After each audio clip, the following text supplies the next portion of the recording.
I got this letter from you yesterday. And he's like, and, like that's the end of it. You applied, you got rejected. What else do you want from me? And I go, man, I've worked too hard and I've been too far for this to be the end of the story. This is what I'm supposed to do. This is what God put me on the earth to do, is to help people in these tough situations.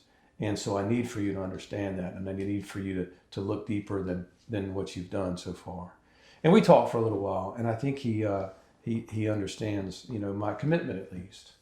And then he says, well, okay, if I could let you in, how much notice would you need? And I said, well, it takes me 2 hours to get here from my house. And he says, okay, well, look, this coming year, we are full. We have accepted all the kids we can take. There's no other space. And he goes, but what if I could offer you a spot next year? I said, I'll be here. And he said, all right, well, let me see what I can do and I'll get back to you.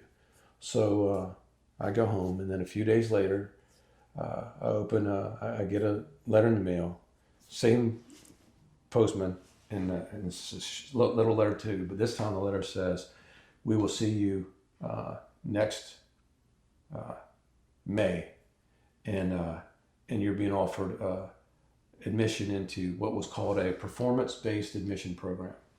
Now what that meant was they would let in like 80 kids come to a summer school session. You take 2 classes and you compete. And then the 20 best, kids that get to do the best get a spot into the law school class. And it's called the performance-based admissions program. So I'm like, that's all I wanted was a chance. And now I got my chance.